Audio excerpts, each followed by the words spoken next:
2 জুলাই 2025 আমার প্রেগনেন্সির সবচেয়ে ভয়ঙ্কর আর সবচেয়ে মনে রাখার মতো একটা দিন। সকালে কত এক্সাইটমেন্ট নিয়ে গিয়েছিলাম 9 মাসের ফাইনাল ইউএসজি করাতে। মনে হয়েছিল আর কিছুদিনের মধ্যেই ছোট্ট সোনাকে আমি কোলে নেব, কিন্তু কয়েক মিনিটের মধ্যে সবকিছু বদলে যায়। ডক্টর রিপোর্ট দেখে বলে যে ফ্লুইডের মধ্যে বাচ্চা রয়েছে সেই ফ্লুইডের লেভেল অনেক কমে গেছে, আজই হসপিটালে অ্যাডমিট হতে পারে, সেই সেকশনও করতে হবে। সেই মুহূর্তে আমার হাত পা ঠান্ডা হয়ে গিয়েছিল, মাথায় শুধু একটাই কথা ঘুরছিল, আমার বেবি ঠিক আছে তো। কিন্তু সেই দিনই আবার ছিল 9 মান্থের আমার শ্রাদ্ধ। শ্বশুর শাশুড়ি কলকাতা থেকে এসেছে, বাড়িতে সব আয়োজন হয়ে গেছিল, সবাই অপেক্ষা করছিল আমায় আশীর্বাদ করবে বলে। আর এদিকে আমার 22শে জুলাই ছিল ডেলিভারি ডেট, এখনও হসপিটালের সব টাকাগুলো আমাদের অ্যারেঞ্জ হয়নি। আমার স্বামী চিন্তা করছিল কি করে একদিনের মধ্যে এতগুলো টাকা অ্যারেঞ্জ হবে, তাই ডাক্তারকে আমি বলেছিলাম, ম্যাডাম আজ নয় কাল আমি ভর্তি হব, আজ আমার স্বাদ আছে। সেই দিন স্বাদের ছবিগুলোতে হাসি ছিল, কিন্তু সেই হাসির আড়ালে লুকিয়েছিল একজন মায়ের ভয়, একজন বাবার দুশ্চিন্তা আর আমাদের দুজনের নিঃশব্দ কান্না। আজও মনে পড়লে গায়ের মধ্যে কেমন একটা কাঁটা দিয়ে ওঠে।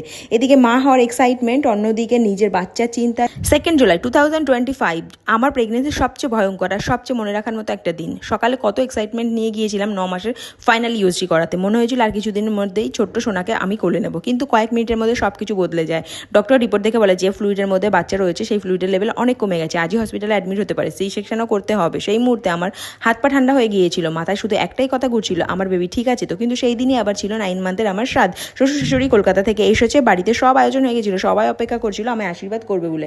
আর এদিকে আমার 22শে জুলাই ছিল ডেলিভারি ডেট, এখনও হসপিটালের সব টাকাগুলো আমাদের অ্যারেঞ্জ হয়নি। আমার স্বামী চিন্তা করছিল কি করে একদিনের মধ্যে এতগুলো টাকা অ্যারেঞ্জ হবে, তাই ডাক্তারকে আমি বলেছিলাম, ম্যাডাম আজ নয় কাল আমি ভর্তি হব, আজ আমার স্বাদ আছে। সেই দিন স্বাদের ছবিগুলোতে হাসি ছিল, কিন্তু সেই হাসির আড়ালে লুকিয়েছিল একজন মায়ের ভয়, একজন বাবার দুশ্চিন্তা আর আমাদের দুজনের নিঃশব্দ কান্না।